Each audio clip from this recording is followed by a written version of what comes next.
എല്ലാവർക്കും തത്വ competitive exam കോർണറിന്റെ പുതിയൊരു വീഡിയോയിലേക്ക് സ്വാഗതം. ഇന്ന് നമ്മൾ പറയാൻ പോകുന്നത് വേൾഡ് ഹിസ്റ്ററിയുടെ ഈ ഇത്രയും പോർഷൻസ് ആണ് കേട്ടോ. SCERT റിലേറ്റഡ് ആയിട്ടുള്ള ഷോർട്ട് നോട്ട്സ് വഴി +2 വരെയുള്ള പുസ്തകങ്ങളിൽ നിന്നുള്ള ഷോർട്ട് നോട്ട്സ് വഴി നമ്മൾ ഇത്രയും പോർഷൻസ് പറയും. ഗ്രേറ്റ് റെവല്യൂഷൻ ഇൻ ഇംഗ്ലണ്ട് ഈ കൂട്ടത്തിൽ ഞാൻ പറയുന്നില്ല, കാരണം SCERT പോർഷൻ അതിനകത്ത് ഇല്ലാത്തത് കൊണ്ട് അത് നമ്മൾ സെപ്പറേറ്റ് പഠിക്കണം. ബാക്കി American War of Independence, French Revolution, Russian Revolution, Chinese revolution, political history after Second World വാർ, രണ്ടാം ലോക മഹായുദ്ധത്തിന് ശേഷമുള്ള പൊളിറ്റിക്കൽ ഹിസ്റ്ററി +2ന്റെ ഒരു ചാപ്റ്റർ സഹിതം നമ്മൾ പറയും. അതായത് ശീതയുദ്ധം അങ്ങനെയുള്ള കാര്യങ്ങൾ പറയും. അതിനുശേഷം യുണൈറ്റഡ് നേഷനും ഇന്റർനാഷണൽ ഓർഗനൈസേഷൻ, രണ്ടാം ലോക മഹായുദ്ധത്തിന് ശേഷമുണ്ടായ ഇന്റർനാഷണൽ ഓർഗനൈസേഷനും യുണൈറ്റഡ് നേഷനെ പറ്റിയിട്ട് പറഞ്ഞു നിർത്തുമ്പോൾ നമ്മുടെ വീഡിയോ കഴിയുന്നതായിരിക്കും. അപ്പം ശ്രദ്ധിച്ചിരിക്കുക. നമ്മൾ തുടങ്ങുന്നു. അമേരിക്കൻ സ്വാതന്ത്ര്യ സമരം. വടക്കേ അമേരിക്കയിലേക്ക് കുടിയേറിയ ഇംഗ്ലീഷുകാർ അമേരിക്കയിലെ 13 കോളനികളുടെ 13 കോളനി അല്ലെ, അത് നമ്മുടെ PSC ക്വസ്റ്റ്യൻ ആണ്, പലപ്പോഴും ചോദിക്കാറുണ്ട്. വടക്കേ അമേരിക്കയിലേക്ക് കുടിയേറിയ ഇംഗ്ലീഷുകാർ അമേരിക്കയിലെ 13 കോളനികളെ തങ്ങളുടെ വ്യവസായങ്ങൾക്ക് ആവശ്യമായ അസംസ്കൃത വസ്തുക്കൾ ശേഖരിക്കാനുള്ള കേന്ദ്രമായും ഉൽപ്പന്നങ്ങൾ വിറ്റഴിക്കാനുള്ള കമ്പോളമായും കണക്കാക്കി. അപ്പം അവര് നമ്മുടെ ഇന്ത്യയിൽ വന്ന് ആധിപത്യം സ്ഥാപിച്ചതുപോലെ തന്നെ ഇംഗ്ലീഷുകാർ എവിടേക്ക് പോകുന്നു? വടക്കേ അമേരിക്കയിലേക്ക് പോകുന്നു. അവിടുത്തെ അമേരിക്കയിലെ 13 കോളനികളെ അവരുടെ വ്യവസായങ്ങൾക്ക് ആവശ്യമായിട്ടുള്ള റോ മെറ്റീരിയൽസ് ശേഖരിക്കാനുള്ള കേന്ദ്രമായും ഉൽപ്പന്നങ്ങൾ കൊണ്ടുവന്ന് വിറ്റഴിക്കാനുള്ള ഒരു കമ്പോളമായിട്ടും കണക്കാക്കുന്നു. ഇതിൽ നിന്ന് മോചനം നേടാനാണ് അമേരിക്കൻ സ്വാതന്ത്ര്യ സമരം നടന്നത്. 13 കോളനികളെ ഫ്രീ ആക്കുക എന്നുള്ളതായിരുന്നു അമേരിക്കൻ സ്വാതന്ത്ര്യ സമരത്തിന്റെ ലക്ഷ്യം എന്ന് പറയുന്നത്. ഇനി കാരണങ്ങൾ നോക്കുക. കാരണങ്ങൾ കൊണ്ടാണ്. ഇനി നമുക്ക് കാരണങ്ങൾ ഓരോന്നായിട്ട് നോക്കാം. 1, തെറ്റായ നികുതി നയം, ഇംഗ്ലീഷുകാർ നടപ്പാക്കിയ തെറ്റായ നികുതി നയം. 2, മെർക്കന്റലിസ്റ്റ് നിയമങ്ങള്, ചിന്തകന്മാരുടെ ആശയങ്ങൾ. അപ്പൊ ഒരുപാട് ചിന്തകന്മാരൊക്കെ വന്നു, അവരുടെ ആശയങ്ങളൊക്കെ ജനങ്ങൾക്കിടയിൽ സ്പ്രെഡ് ആയത് ഒരു കാരണമാണ്. നമുക്ക് സ്വാതന്ത്ര്യം വേണമെന്നുള്ള ഒരു കാരണമാണ് മെർക്കന്റലിസ്റ്റ് നിയമം. അത് നമുക്ക് താഴോട്ട് പറയാം. അപ്പോൾ ഓരോന്ന് നോക്കുമ്പം ഇംഗ്ലീഷുകാരുടെ തെറ്റായ നികുതി നയം, ടാക്സ് പിരിക്കുന്നതിനകത്തെ പ്രശ്നങ്ങൾ.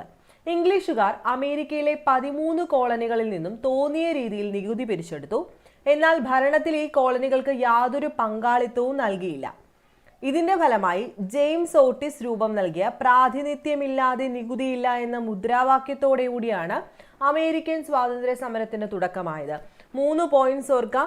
ഇംഗ്ലീഷുകാർ അമേരിക്കയിലെ 13 കോളനികളിൽ നിന്നും തോന്നിയ രീതിയിൽ ടാക്സ് പിരിച്ചെടുത്തു. എന്നാൽ ഈ കോളനിക്കാർക്ക് യാതൊരു പങ്കാളിത്തവും ഭരണത്തിൽ കൊടുത്തില്ല. അപ്പൊ അതിന്റെ ഫലമായി ജെയിംസ് ഓട്ടിസ് ആണ് ഒരു മുദ്രാവാക്യം ഉണ്ടാക്കുന്നത്? പ്രാതിനിധ്യമില്ലാതെ നികുതിയില്ല. PSC ചോദ്യമാണ്. പ്രാതിനിധ്യമില്ലാതെ നികുതിയില്ല എന്ന് പറയുന്ന മുദ്രാവാക്യം ഏത് സ്വാതന്ത്ര്യ സമരവുമായി ബന്ധപ്പെട്ടിരിക്കുന്നു? അമേരിക്കൻ സ്വാതന്ത്ര്യ സമരവുമായി ബന്ധപ്പെട്ടിരിക്കുന്നു. ആരാണ് ഉണ്ടാക്കിയത്? James Otis. ഇതോടുകൂടി എന്ത് തുടങ്ങുന്നു? അമേരിക്കൻ സ്വാതന്ത്ര്യ സമരം തുടങ്ങുന്നു. അടുത്ത മെർക്കന്റലിസ്റ്റ് നിയമം. എന്താണത്? മാതൃരാജ്യമായ ഇംഗ്ലണ്ടിന്റെ സഹായത്താൽ കച്ചവടക്കാർ അമേരിക്കൻ കോളനിയിൽ നടപ്പാക്കിയ കച്ചവട നയത്തിനെയാണ് നമ്മൾ മെർക്കന്റലിസ്റ്റ് നിയമം എന്ന് വിളിക്കുന്നത്. അപ്പം മാതൃരാജ്യമായ ഇംഗ്ലണ്ട് ഉണ്ടല്ലോ, അവിടുത്തെ സഹായത്താൽ ഈ ഇംഗ്ലീഷ് കച്ചവടക്കാര് ഈ 13 അമേരിക്കൻ കോളനികളിൽ കുറച്ച് കച്ചവട നയങ്ങളൊക്കെ നടപ്പാക്കി. അതിനെയാണ് നമ്മൾ എന്ത് വിളിക്കുന്നത്? മെർക്കന്റലിസ്റ്റ് നിയമം എന്ന് വിളിക്കുന്നത്. എന്താണ് വ്യവസ്ഥകൾ? കോളനികളിൽ നിന്നോ കോളനികളിലേക്കോ സാധനങ്ങൾ കൊണ്ടുപോകുന്നത് ഇംഗ്ലീഷ് കപ്പലുകളിലോ കോളനികളിൽ നിർമ്മിച്ച കപ്പലുകളിലോ മാത്രമായിരിക്കണം. എന്താണ്? ഇപ്പൊ അമേരിക്കൻ കോളനി 13 കോളനിയിലേക്ക് സാധനം കൊണ്ടുവരുന്നതോ അല്ലെങ്കിൽ ഇവിടെ നിന്നും സാധനം മറ്റൊരിടത്തേക്ക് കൊണ്ടുപോകുന്നതോ ഇംഗ്ലീഷ് കപ്പലുകളിലോ അല്ലെങ്കിൽ കോളനികളിൽ ഉണ്ടാക്കിയ കപ്പലുകളിലോ മാത്രമായിരിക്കണം. കോളനികളിൽ ഉൽപ്പാദിപ്പിക്കുന്ന പഞ്ചസാര, കമ്പിളി, പരുത്തി, പുകയില തുടങ്ങിയവ ഇംഗ്ലണ്ടിലേക്ക് മാത്രമേ കയറ്റി അയക്കാവുള്ളൂ. അതുപോലെ കോളനികളിലെ നിയമപരമായ പ്രമാണങ്ങൾ, വർത്തമാനപത്രങ്ങൾ, ലഘുലേഖകൾ, ലൈസൻസുകളെല്ലാം ഇംഗ്ലണ്ടിന്റെ സ്റ്റാമ്പ് പതിച്ചിരിക്കണം. കോളനികളിൽ നിലനിർത്തിയിട്ടുള്ള ഇംഗ്ലീഷുകാരുടെ സൈന്യത്തിലുള്ള താമസ സ്ഥലവും അത്യാവശ്യ സൗകര്യങ്ങളും ആര് കൊടുക്കണം? കോളനിക്കാര് പ്രൊവൈഡ് ചെയ്യണം. കോളനികളിലേക്ക് ഇറക്കുമതി ചെയ്യുന്ന തേയില, ഗ്ലാസ്, കടലാസ് എന്നിവയ്ക്ക് ഇറക്കുമതി ചുങ്കം നൽകണം. ഇത്രയുമായിരുന്നു മെർക്കന്റിലിസ്റ്റ് നിയമത്തിലെ പ്രധാന വ്യവസ്ഥകൾ. അപ്പോൾ ചോദിക്കാൻ സാധ്യതയുണ്ട്, ഒന്ന്, കോളനികളിലേക്കോ കോളനിയിൽ നിന്നോ സാധനം കൊണ്ടുവന്ന് ഇംഗ്ലീഷ് കപ്പലുകളിൽ മാത്രമായിരിക്കണം. അതുപോലെ പഞ്ചസാര, കമ്പിളി, പരുത്തി, പുകയില ഇത് ഇംഗ്ലണ്ടിലേക്ക് മാത്രമേ കയറ്റി അയക്കാവുള്ളൂ. അതുപോലെ കോളനികളിലെ നിയമപരമായ പ്രമാണങ്ങൾ അല്ലെങ്കിൽ പത്രങ്ങൾ, ലഘുലേഖ, ലൈസൻസ് ഇതിലെല്ലാം ഇംഗ്ലണ്ടിന്റെ സ്റ്റാമ്പ് പതിച്ചിരിക്കണം. അതുപോലെ ഈ കോളനികളിൽ ഓൾറെഡി ഉള്ള ഇംഗ്ലീഷ് സൈന്യമുണ്ടല്ലോ, അവർക്ക് ഈ കോളനിക്കാർ വേണം താമസ സൗകര്യവും മറ്റു സൗകര്യങ്ങളൊക്കെ ഒരുക്കി കൊടുക്കാൻ. അതുപോലെ കോളനിയിലേക്ക് ഇറക്കുമതി ചെയ്യുന്ന തേയില, ഗ്ലാസ്, കടലാസ് എന്നിവയ്ക്ക് ഈ ഇറക്കുന്നതിനുള്ള ചുങ്കം നൽകണം, ഇറക്കുമതി ചുങ്കം നൽകണം. ഇതാണ് മെർക്കന്റിലിസ്റ്റ് നിയമങ്ങൾ.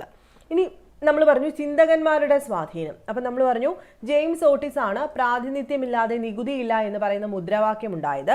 അതുപോലെ മറ്റൊരാളായിരുന്നു ജോൺ ലോക്ക് എന്ന് പറയുന്നത്. മനുഷ്യന് ചില മൗലിക അവകാശങ്ങളുണ്ട്, അതിനെ ഹനിക്കാൻ ഒരു ഗവൺമെന്റിനും അവകാശമില്ല എന്ന് പറഞ്ഞത് ആരാണ്? ജോൺ ലോക്കാണ്. ചോദിക്കാം, മനുഷ്യന് ചില മൗലിക അവകാശങ്ങളുണ്ട്, അതിനെ ഹനിക്കാൻ ഒരു ഗവൺമെന്റിനും അവകാശമില്ലെന്ന് ജോൺ ലോക്ക് അവകാശപ്പെട്ടു. തോമസ് പെയിൻ പറഞ്ഞത് എന്താണ്? ഏതെങ്കിലും വിദേശ ശക്തിക്ക് ഈ വൻകരയെ ദീർഘകാലം കീഴടക്കി കഴിയണമെന്നത് യുക്തിക്ക് നിരക്കുന്നതല്ല എന്ന് പറഞ്ഞത് തോമസ് പെയിനും. അതിന്റെ ബാക്കിയുണ്ട്, ഇത്തരം ചിന്തകളും സമരത്തിന് കാരണമായി മാറി. ഓക്കെ ആണല്ലോ. അപ്പൊ ചിന്തകന്മാരുടെ സ്വാധീനം, അമേരിക്കൻ വിപ്ലവവുമായിട്ട് റിലേറ്റ് ചെയ്ത് 3 പേര് പറഞ്ഞ കാര്യങ്ങൾ ഓർക്കുക. ഒന്ന് അപ്പൊ ചിന്തകരുടെ സ്വാധീനം, അമേരിക്കൻ സ്വാതന്ത്ര്യ സമരവുമായിട്ട് ബന്ധപ്പെട്ട് 3 ആൾക്കാരുടെ കാര്യങ്ങൾ നിങ്ങൾ കൃത്യമായിട്ട് ഓർക്കുക. ജെയിംസ് ഓട്ടിസ് പറഞ്ഞത് പ്രാതിനിധ്യമില്ലാതെ നികുതിയില്ല എന്ന മുദ്രാവാക്യം. ജോൺ ലോക്ക്, മനുഷ്യന് ചില മൗലിക അവകാശങ്ങളുണ്ട്, അതിനെ ഹനിക്കാൻ ഒരു ഗവൺമെന്റിനും അവകാശമില്ല. തോമസ് പെയിൻ എന്ത് പറഞ്ഞു? ഏതെങ്കിലും വിദേശ ശക്തിക്ക് ഈ വൻകരയെ ദീർഘകാലം കീഴടക്കി കഴിയണമെന്നത് യുക്തിക്ക് നിരക്കുന്നതല്ല. അപ്പം ഇത് 3ഉം കൃത്യമായിട്ട് ഓർത്തു വെച്ചേക്കാം. ഇനി സമരത്തിന്റെ ഒരു പോക്കാണ്, കൃത്യമായി കേട്ടിരിക്കാം. 1773 ഡിസംബർ 16 ബോസ്റ്റൺ ടീ പാർട്ടിയോടുകൂടി അമേരിക്കൻ സ്വാതന്ത്ര്യ സമരം ആരംഭിച്ചു. 1773 ഡിസംബർ 16 ബോസ്റ്റൺ ടീ പാർട്ടിയോടുകൂടിയാണ് അമേരിക്കൻ സ്വാതന്ത്ര്യ സമരം തുടങ്ങുന്നത്. 1774 ജോർജിയ ഒഴികെയുള്ള കോളനികളുടെ പ്രതിനിധികൾ ഫിലാഡൽഫിയയിൽ സമ്മേളിച്ചു. ഇത് 2ാം കോണ്ടിനെന്റൽ കോൺഗ്രസ് എന്നറിയപ്പെടുന്നു. എന്താണ്? 1774 ജോർജിയ ഒഴികെയുള്ള കോളനികളുടെ പ്രതിനിധികൾ, 13 എന്ന് പറയുമ്പോൾ 12 കോളനികളുടെ പ്രതിനിധികൾ ഫിലാഡൽഫിയയിൽ സമ്മേളിച്ചതിനെയാണ് 1ാം കോണ്ടിനെന്റൽ കോൺഗ്രസ് എന്നറിയപ്പെടുന്നത്. വ്യവസായങ്ങൾക്കും വ്യാപാരത്തിനും ഏർപ്പെടുത്തിയ നിയന്ത്രണങ്ങൾ നീക്കുക, തങ്ങളുടെ അംഗീകാരമില്ലാതെ നികുതി ചുമത്താതിരിക്കുക എന്നീ ആവശ്യങ്ങൾ ഉന്നയിച്ച് ഇംഗ്ലണ്ടിലെ രാജാവിന് അവർ നിവേദനം നൽകുന്നു. അങ്ങനെ 1775 ഫിലാഡൽഫിയയിൽ ചേർന്ന 2ാം കോണ്ടിനെന്റൽ കോൺഗ്രസിൽ ജോർജ് വാഷിംഗ്ടണിനെ കോണ്ടിനെന്റൽ സൈന്യത്തിന്റെ തലവനായി തെരഞ്ഞെടുത്തു. തോമസ് പെയിൻ തന്റെ കോമൺ സെൻസ് എന്ന ലഘുലേഖയിലൂടെ അമേരിക്ക ഇംഗ്ലണ്ടിൽ നിന്നും വേർപിരിയുകയാണെന്ന് പ്രഖ്യാപിക്കുന്നു. അപ്പോൾ ഒന്നുകൂടെ 1773 ഡിസംബർ 16 ബോസ്റ്റൺ ടീ പാർട്ടിയോടുകൂടി അമേരിക്കൻ സ്വാതന്ത്ര്യ സമരം ആരംഭിക്കുന്നു. 1774 ജോർജിയ ഒഴികെയുള്ള 12 കോളനികളുടെ പ്രതിനിധികൾ ഫിലാഡൽഫിയയിൽ ഒത്തുകൂടുന്നു. ഇതിനെയാണ് നമ്മൾ 1ാം കോണ്ടിനെന്റൽ കോൺഗ്രസ് എന്നറിയപ്പെടുന്നത്. അപ്പോൾ ഇവരുടെ ആവശ്യങ്ങൾ എന്തൊക്കെയായിരുന്നു? വ്യവസായങ്ങൾക്കും വ്യാപാരത്തിനും ഏർപ്പെടുത്തിയ നിയന്ത്രണം മാറ്റുക, നികുതി ചുമത്താതിരിക്കുക, അതെല്ലാം ചേർത്തിട്ട് ഇംഗ്ലണ്ടിലെ രാജാവിന് ഒരു നിവേദനം നൽകുന്നു. 1775 ഫിലാഡൽഫിയയിൽ വെച്ച് ഇവർ 2ാം കോണ്ടിനെന്റൽ കോൺഗ്രസ്സിൽ ജോർജ് വാഷിംഗ്ടണിനെ കോണ്ടിനെന്റൽ സൈന്യത്തിന്റെ ഹെഡായിട്ട് തെരഞ്ഞെടുക്കുന്നു. തോമസ് പെയിൻ, അതുപോലെ അത് ഓർത്തു വെച്ചേക്കുക, തോമസ് പെയിൻ കോമൺ സെൻസ് എന്ന അദ്ദേഹത്തിന്റെ ലഘുലേഖയിലൂടെ അമേരിക്ക ഇംഗ്ലണ്ടിൽ നിന്നും വേർപിരിയുകയാണെന്ന് പ്രഖ്യാപിക്കുന്നു 1775. 1776 ജൂലൈ 4 3ാം അമേരിക്കൻ കോണ്ടിനെന്റൽ കോൺഗ്രസ് ലോക പ്രശസ്ത സ്വാതന്ത്ര്യ പ്രഖ്യാപനം നടത്തി. ചോദ്യമാണ്, 1776 ജൂലൈ 4 3ാം അമേരിക്കൻ കോണ്ടിനെന്റൽ കോൺഗ്രസ് ലോക പ്രശസ്ത സ്വാതന്ത്ര്യ പ്രഖ്യാപനം നടത്തി. തോമസ് ജെഫേഴ്സൺ, ബെഞ്ചമിൻ ഫ്രാങ്ക്ലിൻ എന്നിവരാണ് സ്വാതന്ത്ര്യ പ്രഖ്യാപനം നടത്തിയത്. സ്വാതന്ത്ര്യ പ്രഖ്യാപനത്തോടെ ഇംഗ്ലണ്ടും അമേരിക്കൻ കോളനിയും തമ്മിൽ യുദ്ധം ആരംഭിക്കുന്നു, അല്ലേ? അങ്ങനെ 1781 ഈ യുദ്ധം അവസാനിക്കുന്നത്. 1783 പാരീസ് ഉടമ്പടി പ്രകാരം ഇംഗ്ലണ്ട് 13 കോളനികളുടെ സ്വാതന്ത്ര്യം അംഗീകരിക്കുന്നു. അപ്പോൾ നമുക്ക് ഈ ഒരു ഓർഡർ ഒന്നുകൂടെ ഓർത്തെടുക്കാം. 1773 ഡിസംബർ 16 ബോസ്റ്റൺ ടീ പാർട്ടിയോടുകൂടി അമേരിക്കൻ സ്വാതന്ത്ര്യ സമരം ആരംഭിച്ചു. 1774 ജോർജിയ ഒഴികെയുള്ള, അപ്പോൾ പങ്കെടുക്കാത്ത ആരാണെന്ന് ചോദിക്കാം. 1ാം കോണ്ടിനെന്റൽ കോൺഗ്രസിൽ പങ്കെടുക്കാത്ത അമേരിക്കൻ കോളനി ഏതായിരുന്നു? ജോർജിയയാണ്. അതുപോലെ തന്നെ 1775 എന്ത് ചെയ്യുന്നത്? രണ്ടാം കോണ്ടിനെന്റൽ കോൺഗ്രസ്സിൽ ജോർജ് വാഷിംഗ്ടണിനെ കോണ്ടിനെന്റൽ സൈന്യത്തിന്റെ തലവനായിട്ട് തിരഞ്ഞെടുക്കുന്നു. അതുപോലെ കോമൺ സെൻസ് എന്ന ലഘുലേഖയിലൂടെ തോമസ് പെയിൻ എന്ത് ചെയ്യുന്നു? അമേരിക്ക ഇംഗ്ലണ്ടിൽ നിന്നും വേർപിരിയുകയാണെന്ന് പ്രഖ്യാപിക്കുകയും ചെയ്തു. അങ്ങനെ 776 ജൂലൈ 4 മൂന്നാം അമേരിക്കൻ കോണ്ടിനെന്റൽ കോൺഗ്രസ് ലോക പ്രശസ്തമായ സ്വാതന്ത്ര്യ പ്രഖ്യാപനം നടത്തുന്നു. 776 ജൂലൈ 4. അതിനുശേഷം എന്താണ്? തോമസ് ജെഫേഴ്സണും ബെഞ്ചമിൻ ഫ്രാങ്ക്ലിൻ എന്നിവരാണ് സ്വാതന്ത്ര്യ പ്രഖ്യാപനം നടത്തിയെന്ന് ഓർത്തു വെച്ചേക്കാം. ഇതോടുകൂടി ഇംഗ്ലണ്ടും അമേരിക്കൻ കോളനിയും തമ്മിൽ ആരംഭിച്ച യുദ്ധം 781 അവസാനിച്ചു. 783 പാരീസ് ഉടമ്പടി പ്രകാരമാണ് 13 കോളനികളുടെ സ്വാതന്ത്ര്യം അംഗീകരിക്കുന്നത്. ഇമ്പോർട്ടൻ്റ് ആണ്. തുടർന്ന് ജെയിംസ് മാഡിസന്റെ നേതൃത്വത്തിലാണ് അമേരിക്കയ്ക്ക് ഭരണഘടന തയ്യാറാക്കിയത്. നമ്മൾ അംബേദ്കർ എന്ന് പറയുന്നത് പോലെ അമേരിക്കക്കാർക്ക് ഭരണഘടന തയ്യാറാക്കിയത് ആരുടെ നേതൃത്വത്തിലാണ്? ജെയിംസ് മാഡിസന്റെ നേതൃത്വത്തിലാണ്. പുതിയ ഭരണഘടന പ്രകാരം അമേരിക്കൻ ഐക്യനാടുകളുടെ ആദ്യത്തെ പ്രസിഡന്റായി ജോർജ് വാഷിംഗ്ടണിനെ തെരഞ്ഞെടുത്തു. മനുഷ്യന്റെ സ്വാതന്ത്ര്യത്തെയും അവകാശത്തെയും സംബന്ധിച്ച് എന്തെല്ലാം കാര്യങ്ങൾ അമേരിക്കൻ സ്വാതന്ത്ര്യ പ്രഖ്യാപനത്തിൽ നിന്നും കണ്ടെത്താം? എല്ലാ മനുഷ്യരും തുല്യരാണ്, എല്ലാവർക്കും അവകാശങ്ങളുണ്ട്, അവകാശങ്ങൾ നേടിയെടുക്കാൻ ഭരിക്കപ്പെടുന്നവരുടെ അംഗീകാരം ലഭിച്ച ഭരണകൂടങ്ങൾ രൂപീകരിക്കണം, ഭരണകൂടത്തെ മാറ്റുന്നതിനും ഇല്ലാതാക്കാനുള്ള അധികാരം ജനങ്ങൾക്കുണ്ടെന്ന് മനസ്സിലാക്കാനായിട്ട് സാധിക്കും. അപ്പൊ കൃത്യമായിട്ട് ഓർത്ത് വെച്ചേക്കുക. എന്തൊക്കെയാണെന്ന് ഓർത്ത് കറക്റ്റായിട്ട് ആശയങ്ങൾ മനസ്സിലാക്കി വയ്ക്കുക.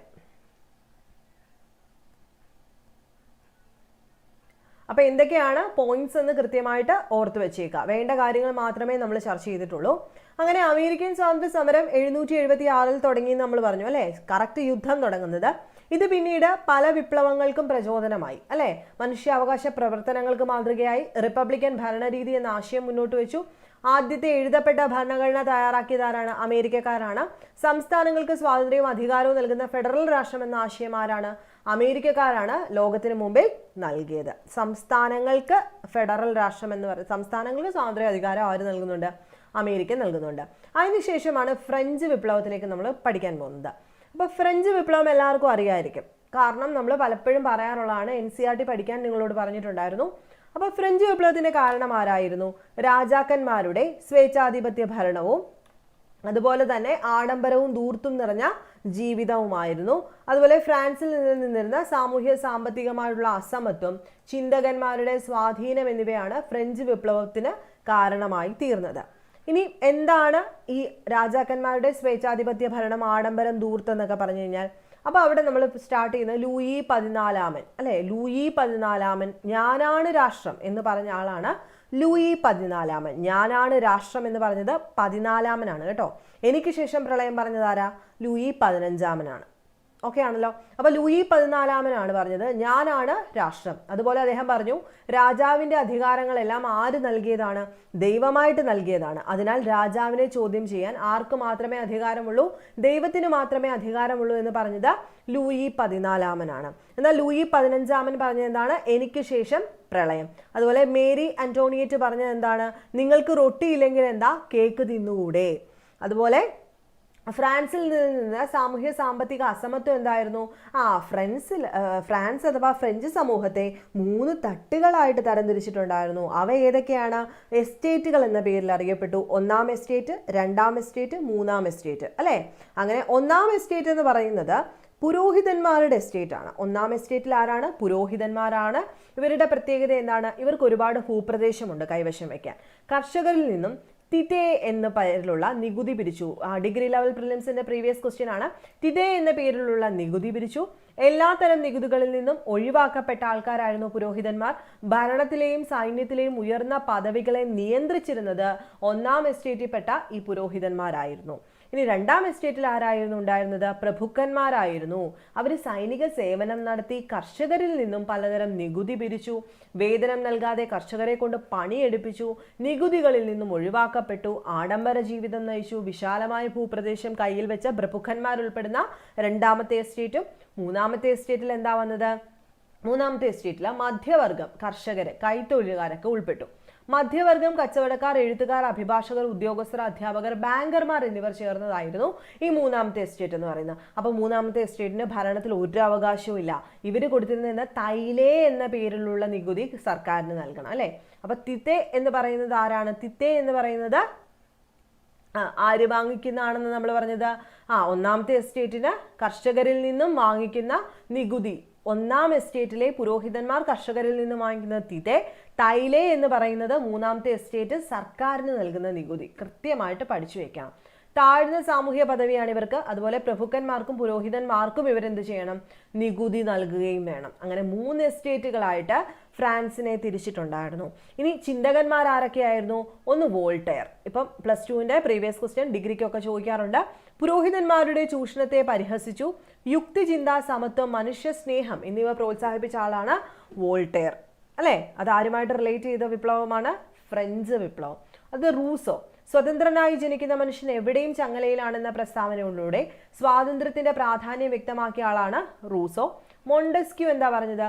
ജനാധിപത്യത്തിനെയും റിപ്പബ്ലിക്കിനെയും പ്രോത്സാഹിപ്പിച്ചു. ഗവൺമെന്റിന്റെ നിയമനിർമ്മാണം, കാര്യനിർവഹണം, നീതിന്യായം എന്നീ വിഭാഗങ്ങളിലേക്ക് തിരിക്കണമെന്ന് വാദിച്ച ആളാണ് മോണ്ടസ്ക്യൂ.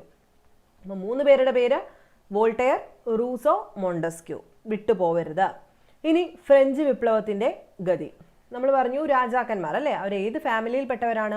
ബൂർബൻ രാജാക്കന്മാരാണ് അല്ലെ? ബൂർബൻ ഫാമിലിയിൽപ്പെട്ട രാജാക്കന്മാര്, പുരോഹിതന്മാര്, പ്രഭുക്കന്മാർ എന്നിവർ നയിച്ച ആഡംബരപൂർവമായ ജീവിതം, ധൂർത്ത്, യുദ്ധങ്ങൾ, കൃഷിനാശം, സ്വാതന്ത്ര്യ സമരത്തിൽ അമേരിക്കയെ സഹായിച്ചത് തുടങ്ങിയവ ഫ്രാൻസിലെ സാമ്പത്തിക സ്ഥിതി അതീവ ഗുരുതരമാക്കി. എന്തുകൊണ്ട്? ഫ്രഞ്ച് വിപ്ലവത്തിലേക്ക് നയിച്ചു. ബൂർബൻ രാജാക്കന്മാരും ഈ പുരോഹിതന്മാരും പ്രഭുക്കരും ഒക്കെ ആഡംബര ജീവിതമാണ് നയിക്കുന്നത്. അതുപോലെയാണ് ധൂർത്ത് ഒരുപാടുണ്ട്. യുദ്ധവും കൃഷിനാശവും ഒക്കെ വന്നു. കൂട്ടത്തിൽ തന്നെ ഈ അമേരിക്കൻ സ്വാതന്ത്ര്യ സമരത്തിൽ ഇവർ അമേരിക്കയെ ഹെൽപ്പ് ചെയ്തത് എന്തിന് കാരണമായി? ഫ്രാൻസിലെ സാമ്പത്തിക സ്ഥിതി ഗുരുതരമാവാൻ കാരണമായി.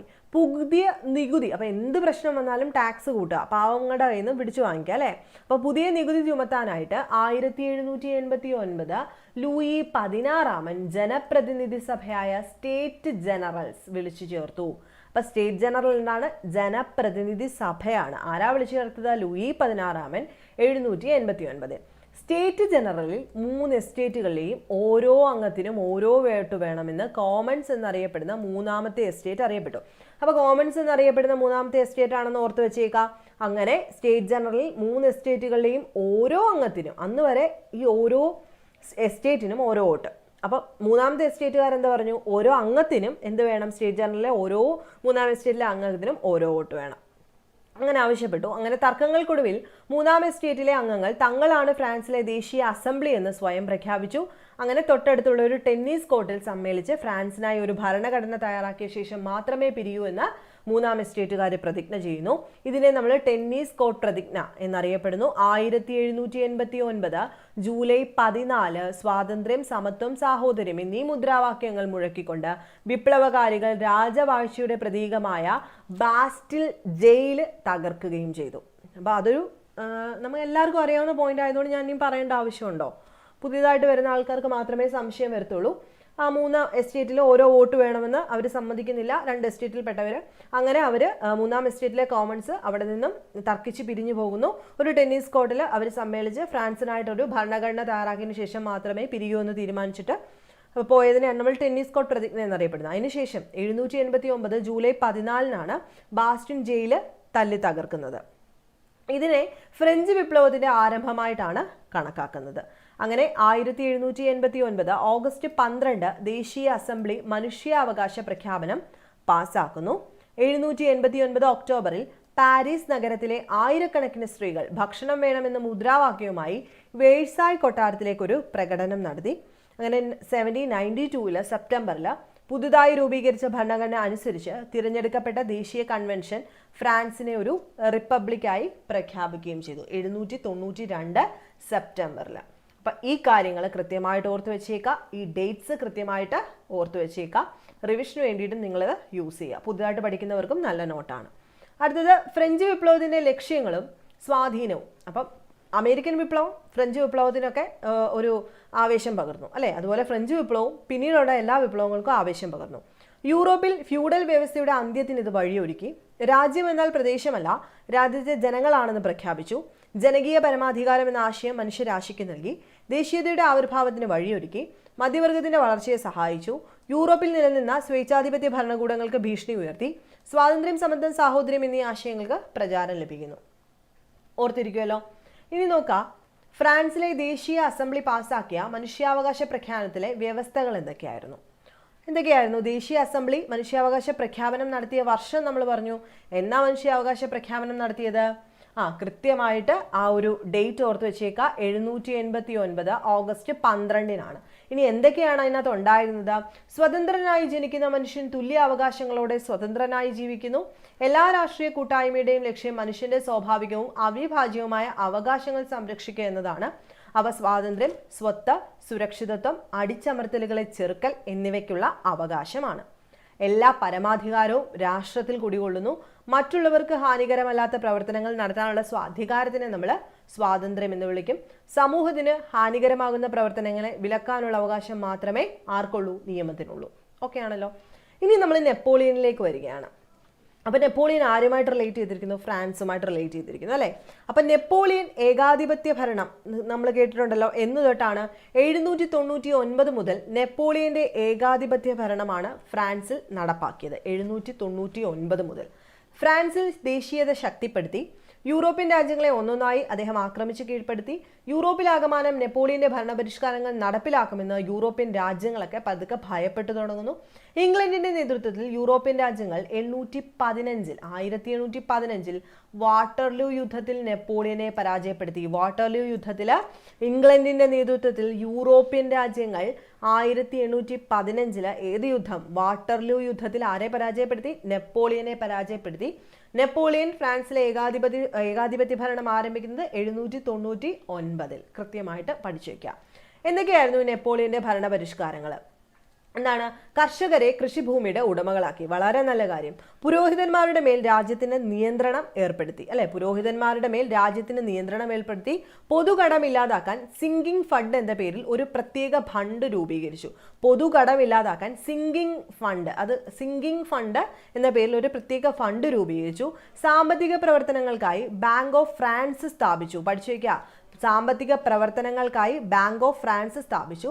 ഗതാഗത പുരോഗതിക്കായി ഒരുപാട് റോഡുകൾ നിർമ്മിച്ചു. നിലവിലുള്ള നിയമങ്ങൾ ക്രോഡീകരിച്ച് ഒരു പുതിയ നിയമസംഹിത ഉണ്ടാക്കി. ഇതൊക്കെയാണ് ഭരണപരിഷ്കാരങ്ങൾ എന്ന് പറയുന്നത്. ഇനി ഫ്രഞ്ച് വിപ്ലവത്തിന്റെ ഏതെല്ലാം ആശയങ്ങളാണ് നെപ്പോളിയന്റെ ഭരണപരിഷ്കാരങ്ങളിലും നയങ്ങളിലും പ്രതിപാദിക്കുന്നത്? അതുകൂടെ നോക്കാം. ഫ്രഞ്ച് വിപ്ലവം മുന്നോട്ട് വെച്ച ആശയങ്ങളും ഭരണപരിഷ്കാരങ്ങൾ, നയങ്ങൾ നോക്കാം. മധ്യവർഗത്തിന്റെ ഉയർച്ച ഫ്രഞ്ച് വിപ്ലവം മുന്നോട്ട് വെച്ച ആശയമാണ്. അപ്പോൾ ഭരണപരിഷ്കാര നയങ്ങൾ എന്താണ്? പുരോഹിതന്മാരുടെ മേൽ രാജ്യത്തിന്റെ നിയന്ത്രണം ഏർപ്പെടുത്തി നെപ്പോളിയൻ. സിങ്കിങ് ഫണ്ട് രൂപീകരിച്ചു. ബാങ്ക് ഓഫ് ഫ്രാൻസ് സ്ഥാപിച്ചു. ഗതാഗത പുരോഗതിക്കായി നിരവധി റോഡുകൾ നിർമ്മിച്ചു. പുതിയ നിയമസംഹിത ഉണ്ടാക്കി. ഇനി ഫ്യൂഡലിസത്തിന്റെ അന്ത്യമാണ് ഫ്രഞ്ച് വിപ്ലവം മുന്നോട്ട് വെച്ച ആശയം. അദ്ദേഹം ചെയ്തത് എന്താണ്? കർഷകരെ കൃഷിഭൂമിയുടെ ഉടമകളാക്കി. പുരോഹിതന്മാരുടെ മേൽ രാജ്യത്തിന് നിയന്ത്രണം ഏർപ്പെടുത്തി. പുതിയ നിയമസംഹിത ഉണ്ടാക്കി. ദേശീയത വേണമെന്ന് ഫ്രഞ്ച് വിപ്ലവം ആശയം മുന്നോട്ട് വെച്ചു. ഗതാഗത പുരോഗതിക്കായി അദ്ദേഹം റോഡ് നിർമ്മിച്ചു. ബാങ്ക് ഓഫ് ഫ്രാൻസ് സ്ഥാപിച്ചു. പുതിയ നിയമസംഹിത ഉണ്ടാക്കി. ചുരുക്കത്തിൽ പറഞ്ഞു കഴിഞ്ഞാൽ നെപ്പോളിയന്റെ ഭരണപരിഷ്കാരം ഒരുവിധം നല്ലത് തന്നെയായിരുന്നു. ഇനി ഫ്രാൻസിന്റെ വിപ്ലവത്തിന്റെ പ്രധാനപ്പെട്ട പോയിന്റ്സ് കഴിഞ്ഞു. നമുക്ക് എവിടേക്ക് പോകാം? റഷ്യൻ വിപ്ലവത്തിലേക്ക് പോകാം. അപ്പൊ റഷ്യൻ വിപ്ലവത്തിലേക്ക് പോകുമ്പം എന്തായിരുന്നു റഷ്യൻ വിപ്ലവത്തിന് കാരണങ്ങൾ? അവിടെ സർ ചക്രവർത്തിമാരുടെ ഏകാധിപത്യ ഭരണം. മറ്റൊരു ബൂർബൻ ഫാമിലി ആണെങ്കിൽ ഇവിടെ സർ ചക്രവർത്തിമാരുടെ ഏകാധിപത്യ ഭരണം. കർഷകരുടെയും ഫാക്ടറി തൊഴിലാളികളുടെയും ദുരിതപൂർണമായ ജീവിതം. റഷ്യയുടെ കാർഷിക മേഖലയിലെ കുറഞ്ഞ ഉൽപാദനം. ഭൂരഹിതരായിട്ടുള്ള റഷ്യയിലെ കർഷകർ കൂടുതൽ നികുതി ഭാരം വഹിക്കേണ്ടി വന്നത്. പ്രകൃതി വിഭവങ്ങൾ കൊണ്ട് സമ്പന്നമായ റഷ്യയുടെ വ്യാവസായിക ഉൽപാദനം കുറഞ്ഞത്. വ്യവസായങ്ങൾ ഭൂരിഭാഗവും വിദേശികളെ നിയന്ത്രിച്ചത്. ഇതൊക്കെയായിരുന്നു റഷ്യൻ വിപ്ലവത്തിന്റെ പ്രധാനപ്പെട്ട കാരണങ്ങൾ. ചോദിക്കാം. ഇനി അവിടെ ചിന്തകന്മാരുടെ സ്വാധീനം വരുന്നു. ആരൊക്കെയാണ് അവിടുത്തെ ചിന്തകന്മാർ? Karl Marx, Friedrich Engels, Leo Tolstoy, Maxim Gorky, Ivan Turgenev എന്നിവരുടെ ആശയങ്ങൾ. Karl Marx, Friedrich Engels, Leo Tolstoy, Maxim Gorky, Ivan Turgenev. ഇത്രയും പേരുകൾ കൃത്യമായിട്ട് ഓർത്തു വെച്ചേക്കുക. ഇവരാണ് റഷ്യൻ വിപ്ലവത്തിലെ പ്രധാനപ്പെട്ട ചിന്തകന്മാർ. കാൾ മാർക്സ്, ഫ്രെഡറിക് എംഗൽസും ആവിഷ്കരിച്ച മാർക്സിസ്റ്റ് ആശയങ്ങൾ തൊഴിലാളികൾക്ക് ആവേശം പകർന്നു. അപ്പോൾ റഷ്യൻ വിപ്ലവവുമായിട്ട് റിലേറ്റ് ചെയ്ത ആളാണ് കാൾ മാർക്സും ഫ്രെഡറിക് എംഗൽസും. അവരുടെയാണ് മാർക്സിസ്റ്റ് ആശയങ്ങൾ, അല്ലെ? അത് തൊഴിലാളികൾക്ക് ആവേശം പകർന്നു. മുതലാളിമാർ നിയന്ത്രിച്ചിരുന്ന ഉൽപാദന വ്യവസ്ഥയ്ക്ക് പകരം തൊഴിലാളികളുടെ ആധിപത്യം സ്ഥാപിക്കാൻ അവർ ആഹ്വാനം ചെയ്തു. മുതലാളി സമൂഹം നശിക്കട്ടെ, തൊഴിലാളികൾ വരട്ടെ. തൊഴിലാളികളുടെ ദുരിതങ്ങൾക്ക് പരിഹാരം കാണാനായി തൊഴിലാളി സംഘടന രൂപീകരിച്ചു. ഡെമോക്രാറ്റിക് വർക്കേഴ്സ് പാർട്ടി രൂപീകരിച്ചു. കൃത്യമായിട്ട് ഓർത്തു വെച്ചേക്കുക. ഡെമോക്രാറ്റിക് വർക്കേഴ്സ് പാർട്ടി രൂപീകരിക്കുന്നു. ഈ പാർട്ടിയാണ് പിന്നീട് മെൻഷെവിക് എന്നും ബോൾഷെവിക് എന്നും രണ്ടായി പിരിഞ്ഞത്. ഡെമോക്രാറ്റിക് വർക്കേഴ്സ് പാർട്ടി രൂപീകരിക്കുന്നു. ഇത് രണ്ടായിട്ട് പിരിയുന്നു. മെൻഷെവിക് അഥവാ ന്യൂനപക്ഷമെന്നും ബോൾഷെവിക് അഥവാ ഭൂരിപക്ഷം. ഓക്കെ ആണല്ലോ. അപ്പം കാരണം നമ്മൾ പറഞ്ഞു, സർ ചക്രവർത്തിമാരാണ് റഷ്യ ഭരിച്ചിരുന്നത്. അവരുടെ ഏകാധിപത്യ ഭരണം, കാർഷിക മേഖലയാണ് ഏറ്റവും കൂടുതൽ പ്രശ്നം. അപ്പോൾ മുതലാളിമാർ നിയന്ത്രിച്ചിരുന്ന ഉൽപ്പാദന വ്യവസ്ഥയ്ക്ക് തൊഴിലാളികളുടെ ആധിപത്യം സ്ഥാപിക്കാനാണ് ആദ്യം ശ്രമിച്ചത്, അല്ലേ? അതിൻ്റെ ഫലമായിട്ടാണ് ഡെമോക്രാറ്റിക് വർക്കേഴ്സ് പാർട്ടി രൂപീകരിച്ചത്. ഇത് പിന്നീട് രണ്ടായിട്ട് പിരിയുന്നു. ന്യൂനപക്ഷമായ മെൻഷെവിക്കും ഭൂരിപക്ഷമായ ബോൾഷെവിക്കും. ഓക്കെ ആണല്ലോ. ലെനിൻ, ട്രോട്സ്കി എന്നിവർ ബോൾഷെവിക് പാർട്ടിയുടെ നേതാക്കളും അലക്സാണ്ടർ കെറൻസ്കി മെൻഷെവിക്കുകളുടെ നേതാവുമായി. ചോദിക്കാറുള്ള ക്വസ്റ്റ്യൻ ആണ്. ബോൾഷെവിക്കിന്റെ നേതാവാരായിരുന്നു? മെൻഷെവിക്കിന്റെ നേതാവാരായിരുന്നു. അങ്ങനെ 1905 നടന്ന റഷ്യ ജപ്പാൻ യുദ്ധത്തിൽ റഷ്യ പരാജയപ്പെട്ടത് പ്രതിസന്ധി ഒന്നുകൂടെ രൂക്ഷമാക്കി. രാഷ്ട്രീയ അവകാശങ്ങളും സാമ്പത്തിക പരിഷ്കാരങ്ങളും ആവശ്യപ്പെട്ട് തൊഴിലാളികൾ പെട്രോഗ്രാഡ് എന്ന സ്ഥലത്ത് 1905 ജനുവരി 9 പ്രകടനം നടത്തി. ഇതിന് നേരെ പട്ടാളം വെടിവെച്ചതിൽ ആയിരക്കണക്കിന് അല്ലെങ്കിൽ നൂറുകണക്കിന് ആൾക്കാർ കൊല്ലപ്പെട്ടു. ഈ സംഭവത്തെ നമ്മൾ ബ്ലഡി സൺഡേ അഥവാ രക്തരൂക്ഷിത ഞായറാഴ്ച എന്ന് അറിയപ്പെടുന്നു. അപ്പം ബ്ലഡി സൺഡേ എന്തുമായിട്ട് റിലേറ്റ് ചെയ്തിരിക്കുന്നു? ഏത് വിപ്ലവമായിട്ടാണ്? റഷ്യൻ വിപ്ലവമായിട്ടാണ്. അതുപോലെ മെൻഷെവിക്ക് ബോൾഷെവിക്കൊക്കെ എന്താണ്? റഷ്യൻ വിപ്ലവത്തിലാണ്. അപ്പോൾ 1905 റഷ്യ ജപ്പാൻ യുദ്ധത്തിൽ റഷ്യ പരാജയപ്പെടുന്നു. അങ്ങനെ വന്നു കഴിഞ്ഞപ്പോഴത്തേക്ക് ഈ ഒരു ഓൾറെഡി ഉണ്ടായിരുന്ന പ്രതിസന്ധി, മീൻസ് ദാരിദ്ര്യം, അങ്ങനെയുള്ള എല്ലാ പ്രശ്നങ്ങളും രൂക്ഷമാകുന്നു.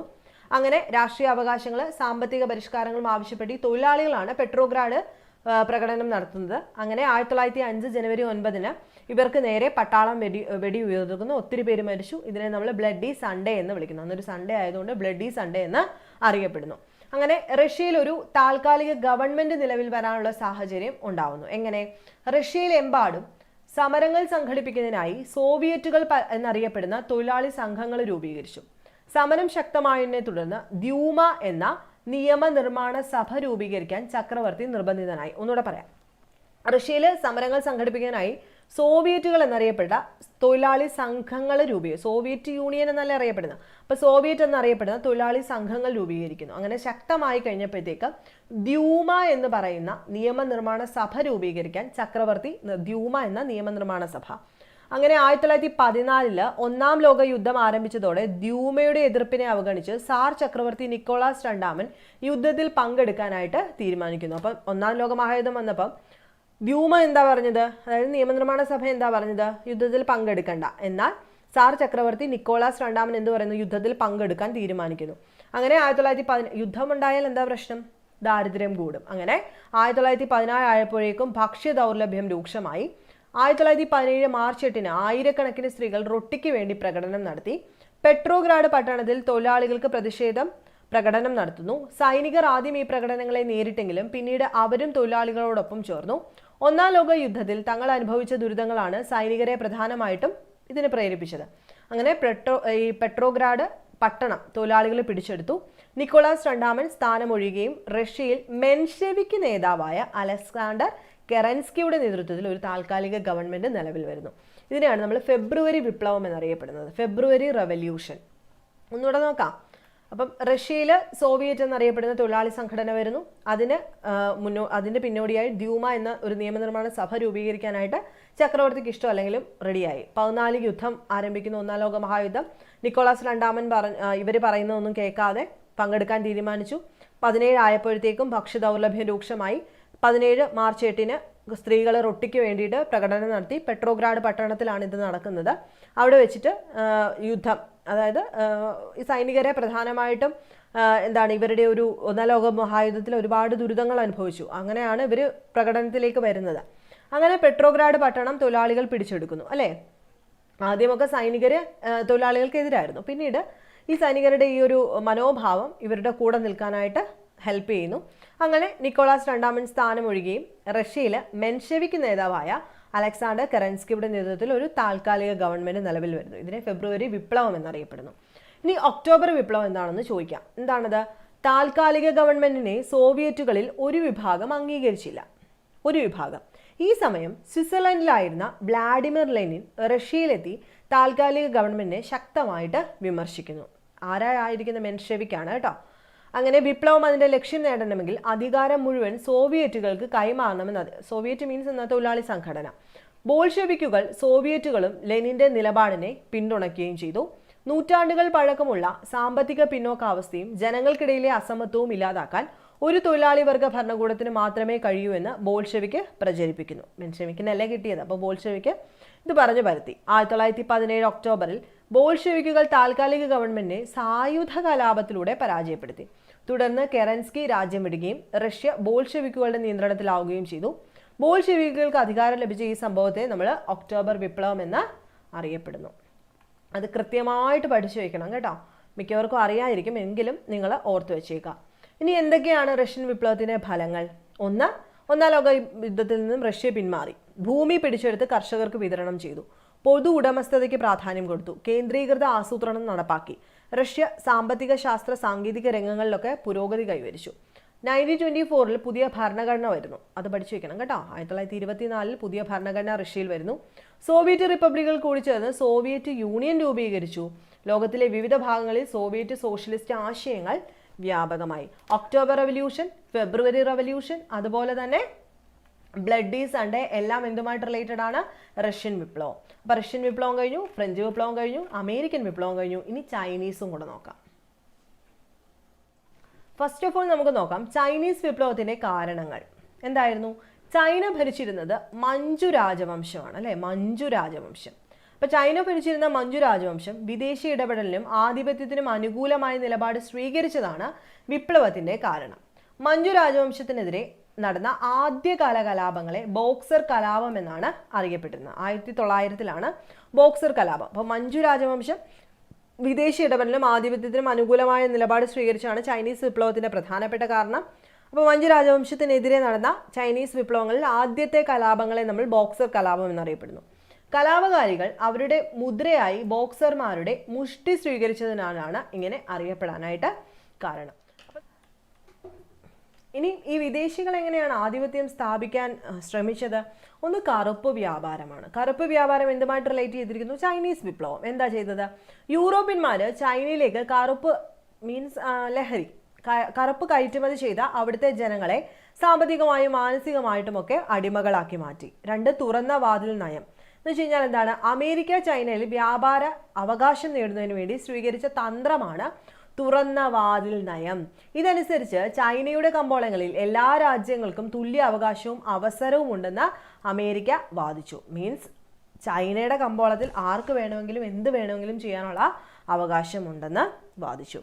അപ്പോൾ എന്താണ് ചൈനീസ് വിപ്ലവം നമുക്ക് നോക്കാം. ഡോക്ടർ സൺ യാൻ സെൻ കേട്ടിട്ടുണ്ടായിരിക്കുമല്ലോ. അതാണ്, അദ്ദേഹത്തിന്റെ നേതൃത്വത്തിലാണ് ചൈനീസ് വിപ്ലവം ആദ്യം നടക്കുന്നത്. 1911 ഡോക്ടർ സൺ യാൻ സെന്നിന്റെ നേതൃത്വത്തിൽ മഞ്ചു ഭരണത്തിനെതിരെ വിപ്ലവം നടന്നു. ചൈനയിൽ രാജഭരണത്തിന് അങ്ങനെ അന്ത്യം കുറിച്ചു. ദക്ഷിണ ചൈനയിൽ സൺ യാൻ സെന്നിന്റെ നേതൃത്വത്തിൽ കുമിങ്താങ് പാർട്ടി ഒരു റിപ്പബ്ലിക്കൻ ഭരണം സ്ഥാപിച്ചു. കുമിങ്താങ് പാർട്ടി ഒരു റിപ്പബ്ലിക് ഭരണം സ്ഥാപിച്ചത് ദക്ഷിണ ചൈനയിലാണ്. ആരുടെ നേതൃത്വത്തിൽ? സൺ യാത് സെന്നിന്റെ നേതൃത്വത്തിൽ. ദേശീയത, ജനാധിപത്യം, സോഷ്യലിസം എന്നീ ആശയങ്ങൾക്ക് ഇത് പ്രാധാന്യം നൽകി. യൂറോപ്യന്മാരുമായി ചൈന ഒപ്പിട്ട അന്യായമായ എല്ലാ കരാറുകളും റദ്ദാക്കി. കൃഷിയുടെയും വ്യവസായത്തിന്റെയും പുരോഗതിക്ക് ആവശ്യമായ നടപടികൾ സ്വീകരിച്ചു. റഷ്യയുടെ സഹായം സ്വീകരിച്ച ചൈന ചൈനീസ് കമ്മ്യൂണിസ്റ്റ് പാർട്ടി രൂപീകരിച്ചു. റഷ്യയുടെ സഹായം സ്വീകരിച്ച ചൈന ചൈനീസ് കമ്മ്യൂണിസ്റ്റ് പാർട്ടി രൂപീകരിക്കുന്നു. സൺ യാൻ സെന്നിന്റെ മരണത്തെ തുടർന്ന് കുമിങ്താങ് കക്ഷിയുടെ ഭരണം ചിയാൻ കൈഷക്കിന്റെ നേതൃത്വത്തിലേക്ക് മാറുന്നു. പേര് മാത്രം ഒന്ന് ഓർത്തു വച്ചേക്കാം. ഇനി ചൈനയെ ജനകീയ റിപ്പബ്ലിക് ആക്കുന്നതിൽ മാവോ സേതുങ് വഹിച്ച പങ്ക്. അപ്പം കുമിങ്താങ് പാർട്ടി ഓർത്തു വെച്ചേക്കാം, സൺ യാൻ സെന്നിന്റെ പേര് ഓർത്തു വെച്ചേക്കാം, ചൈനീസ് കമ്മ്യൂണിസ്റ്റ് പാർട്ടി റഷ്യയുടെ സഹായത്തോടു കൂടി സ്റ്റാർട്ട് ചെയ്തത് ഓർത്തു വെച്ചേക്കാം.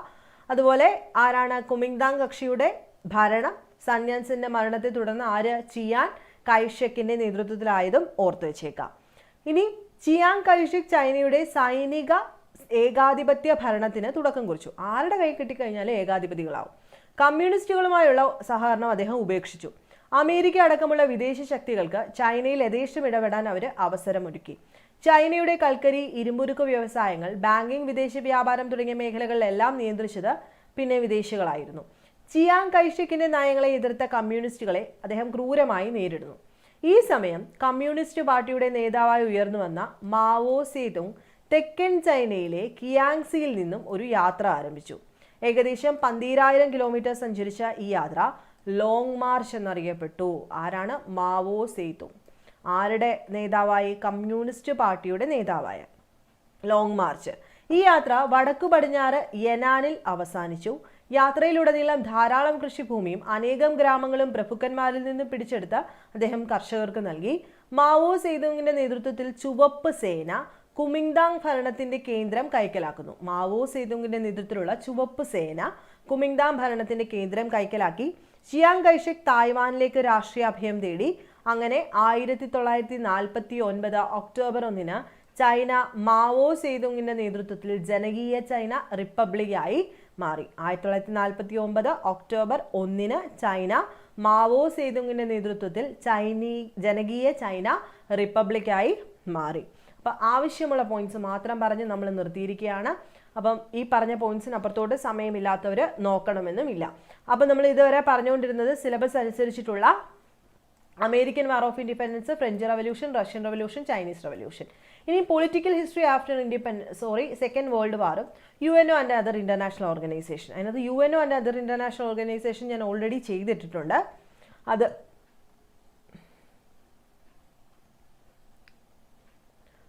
ഇനി നമുക്ക് പറയാനുള്ള political history after Second World War. അപ്പം ഞാൻ എല്ലാം ഒന്നും പറയത്തില്ല കേട്ടോ. എന്ന് വെച്ച് കഴിഞ്ഞാൽ വേണ്ട ശീതയുദ്ധം പോലെയുള്ള കാര്യങ്ങൾ മാത്രമേ ഞാനിവിടെ ചർച്ച ചെയ്യുന്നുള്ളൂ. ഡീറ്റെയിൽഡ് ആയിട്ട് വേണമെന്ന് തോന്നുന്നവർക്ക് ഡീറ്റെയിൽഡ് ആയിട്ട് പഠിക്കാം. ഞാനിപ്പോൾ വേണ്ട പോയിന്റ്സ്, ഇമ്പോർട്ടൻ്റ് എന്ന് തോന്നുന്ന പോയിന്റ്സ് മാത്രം പറഞ്ഞ് നിർത്തും. അതിനുശേഷം UNO ഇന്റർനാഷണൽ ഓർഗനൈസേഷൻ വേറെ ക്ലാസ് ഓൾറെഡി ചെയ്തിട്ടുണ്ട്, 2 ആഴ്ച ആയിട്ടേ ഉള്ളൂ. ആക്ച്വലി നമ്മൾ ശീതസമര കാലഘട്ടത്തെ തൊട്ടാണ് പറഞ്ഞു വരുന്നത്.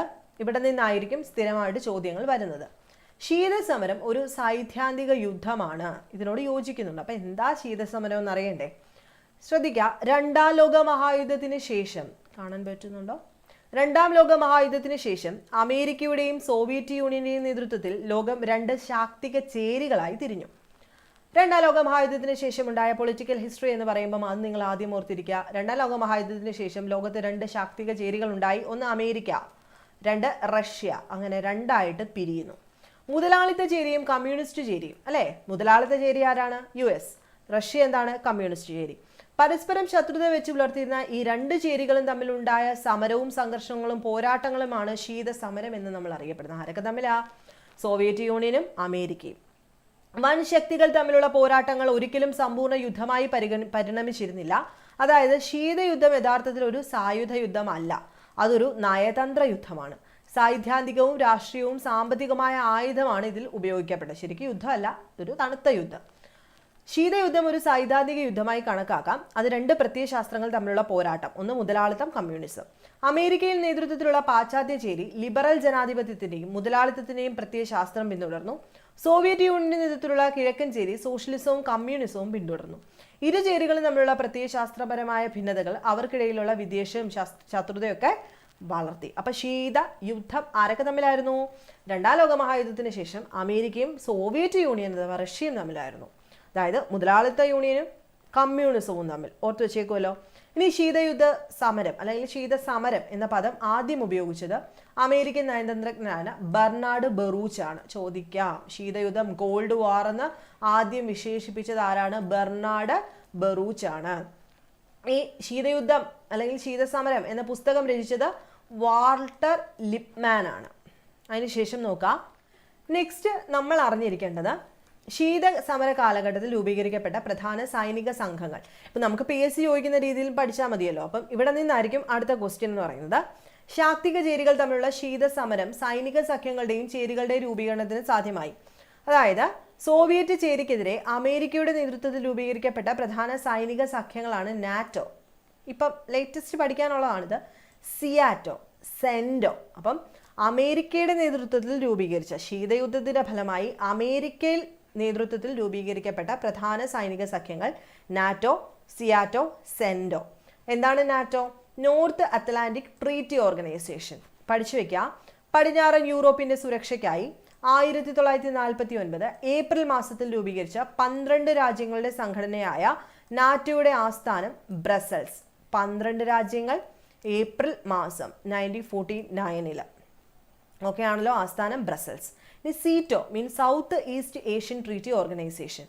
തെക്ക് കിഴക്ക് ഏഷ്യയിൽ, പടിഞ്ഞാറൻ യൂറോപ്പിന്റെ സുരക്ഷ ഇത് തെക്ക് കിഴക്കൻ ഏഷ്യയിലും പസഫിക് പ്രദേശങ്ങളിലും സോവിയറ്റ് യൂണിയന്റെ സ്വാധീനം വ്യാപിക്കുന്നത് തടയാനായി അമേരിക്ക രൂപീകരിച്ച സൈനിക സഖ്യം സിയാറ്റോ 54 സെപ്റ്റംബറിൽ മനിലയിൽ വെച്ച് രൂപീകരിക്കപ്പെട്ടു. ആസ്ഥാനം ബാങ്കോക്ക് ആണ്. CENTO central treaty organisation. പശ്ചിമേഷ്യയിൽ അമേരിക്ക സ്ഥാപിച്ച സോവിയറ്റ് വിരുദ്ധ സൈനിക സഖ്യമാണ് സെൻഡോ. ഓക്കെ ആണല്ലോ, ആസ്ഥാനം അങ്കാർ. അടുത്ത് നോക്കുക, വാഴ്സോ പാക്ട് അഥവാ വാഴ്സോ ഉടമ്പടി. പാശ്ചാത്യ ശക്തികളുടെ സൈനിക സഖ്യങ്ങളെ പ്രതിരോധിക്കാൻ സോവിയറ്റ് യൂണിയന്റെ നേതൃത്വത്തിൽ രൂപീകരിക്കപ്പെട്ട സൈനിക സഖ്യമാണ് വാഴ്സോ ഉടമ്പടി മീൻസ് വാഴ്സോ പാക്ട്. 1955 രൂപീകരിക്കപ്പെട്ടു. ആസ്ഥാനം മോസ്കോയാണ്. അതോടെ ഓർത്ത് വെച്ചേക്കുക, വാഴ്സോ ഉടമ്പടി പാശ്ചാത്യ ശക്തികളുടെ സൈനിക സഖ്യങ്ങളെ പ്രതിരോധിക്കാൻ സോവിയറ്റ് യൂണിയന്റെ നേതൃത്വത്തിൽ രൂപീകരിക്കപ്പെട്ട സൈനിക സഖ്യം 55 രൂപീകരിച്ചു. മോസ്കോയാണ് ഇതിനകത്ത് പ്രധാന ആസ്ഥാനം എന്ന് പറയുന്നത്, ഇതിന്റെ ആസ്ഥാനം. അപ്പോൾ ഈ പോയിന്റ്സ് കൂടെ നിങ്ങളൊന്ന് നോട്ട് ചെയ്ത് പഠിക്കാം. 1960കളിലാണ് അമേരിക്കയും സോവിയറ്റ് യൂണിയനും ആയുധ നിർമ്മാണ ചർച്ചകൾക്ക് തുടക്കം കുറിച്ചത്. ആയുധ നിയന്ത്രണം നടപ്പിലാക്കുന്നതിനുള്ള വൻ ശക്തികൾ നടത്തിയ കൂടിയാലോചനകൾ സാൾട്ട് എന്ന പേരിലാണ് അറിയപ്പെടുന്നത് കേട്ടോ. 1980കളിൽ നടത്തിയ നിരായുധീകരണ ചർച്ചകൾ സ്റ്റാർട്ട് എന്നും അറിയപ്പെടുന്നു. ആയുധ നിയന്ത്രണവുമായി ബന്ധപ്പെട്ട് സുപ്രധാനമായ 3 ഉടമ്പടികൾ ഈ വൻ ശക്തികൾ ഒപ്പുവെച്ചിട്ടുണ്ട്. ഒന്നെന്താണ്? ഭാഗിക അണുവായുധ പരീക്ഷണ നിരോധന കരാർ LTBT കേട്ടിട്ടുണ്ടായിരിക്കും. അതുപോലെ അണുവായുധ നിർവ്യാപന കരാർ NPT, നിയന്ത്രിത ദൂര മിസൈൽ വിരുദ്ധ ഉടമ്പടി ABM എന്ന് പറയുന്ന 3 എണ്ണം. ഭാഗിക അണുവായുധ പരീക്ഷണ നിരോധന കരാർ LTBT എന്താണ്? 1963 ഓഗസ്റ്റ് 5-ാം തീയതി മോസ്കോയിൽ വെച്ച് US-ഉം UK-യും USSR-ഉം എന്നീ രാജ്യങ്ങൾ ചേർന്ന് ഒപ്പുവെച്ചാണ് ഭാഗിക അണുവായുധ പരീക്ഷണ നിരോധന കരാർ LTBT. അപ്പൊ ആണവ പരീക്ഷണങ്ങൾ നടത്തുന്നത് ഈ ഉടമ്പടി നിരോധിച്ചിരിക്കുന്നു. അത് NPT അണുവായുധ നിർവ്യാപന കരാർ എന്താ? 1968 ജൂലൈ 1-ന് US-ഉം UK-യും USSR ചേർന്ന് ഒപ്പുവെച്ചതാണ്. അണ്വായുധങ്ങൾ ഇല്ലാത്ത രാജ്യങ്ങളിലേക്ക് അവ വ്യാപിക്കുന്നത് തടയാനായിട്ടായിരുന്നു ഈ ഒരു ഉടമ്പടി എന്ന് പറയുന്നത്. അണുവായുധങ്ങൾ കൈവശം വെക്കുന്നതിനുള്ള അവകാശം US, USSR, UK, France, China എന്നീ 5 അണുവായുധ രാഷ്ട്രങ്ങൾക്ക് മാത്രമായി നൽകിയതാണ് 68-ലെ ഈ ഒരു വ്യാപന കരാറ്. അതുപോലെ ABM anti ballistic missile treaty എന്ന് പറയുന്ന നിയന്ത്രിത ദൂര മിസൈൽ വിരുദ്ധ ഉടമ്പടി ഇവിടെ ഓർത്ത് വെച്ചേക്കുക. 1972-ലാണ് ഇത് ഒപ്പുവെച്ചിരിക്കുന്നതെന്നൂടെ കൃത്യമായിട്ടൊന്ന് ഓർത്ത് വെച്ചിരുന്നാൽ മാത്രം മതി, ഡീറ്റെയിൽഡ് ആയിട്ട് പഠിക്കണമെന്നില്ല. അപ്പോൾ ഇത്രയും കാര്യങ്ങൾ നിങ്ങൾ ആഫ്റ്റർ, അതായത് സെക്കൻഡ് വേൾഡ് വാറിന് ശേഷമുള്ള കാര്യത്തിനകത്ത് ഡീറ്റെയിൽഡ് ആയിട്ട് പഠിക്കേണ്ട കാര്യമുണ്ട്. എങ്കിലും കുറഞ്ഞ സമയം കൊണ്ട് നിങ്ങൾ ഇത്രയും കാര്യം ഓർക്കുക. ശീതസമരം കൃത്യമായിട്ടൊന്ന് പഠിച്ചു വയ്ക്കുക. അതാണ് പ്രധാനപ്പെട്ട പൊളിറ്റിക്കൽ ഹിസ്റ്ററി എന്ന് ചോദിക്കുന്നത്. അതുപോലെ തന്നെ യുണൈറ്റഡ് നേഷനെ പറ്റിയിട്ട് നമ്മൾ ഓർത്ത് വെക്കുമ്പോൾ യുണൈറ്റഡ് നേഷൻ ഞാൻ ഓൾറെഡി എടുത്തിട്ടുണ്ട്. ഇപ്പം നമ്മൾ ഇന്ന് സിലബസ് ഓറിയൻറ്റഡ് ആയിട്ട് കംപ്ലീറ്റ് കാര്യങ്ങൾ പറഞ്ഞിട്ടുണ്ട്. ഗ്രേറ്റ് റെവല്യൂഷൻ ഇൻ ഇംഗ്ലണ്ട് ഒഴിച്ച് ബാക്കി എല്ലാ കാര്യങ്ങളും നല്ലൊരു റിവിഷനായിട്ട് തന്നെ പറഞ്ഞു കൊടുത്തിട്ടുണ്ട്. അതുകൊണ്ട് എല്ലാവരും മാക്സിമം ഷെയർ ചെയ്യാനോടെ ശ്രമിക്കുക. അപ്പോൾ നിങ്ങൾക്ക് വീഡിയോസ് ഇഷ്ടമാണെന്നുണ്ടെങ്കിൽ ലൈക്ക് ചെയ്യുക, ഷെയർ ചെയ്യുക, സബ്സ്ക്രൈബ് ചെയ്യുക. നെക്സ്റ്റ് വീഡിയോയിൽ കാണുന്നവരെ ബൈ.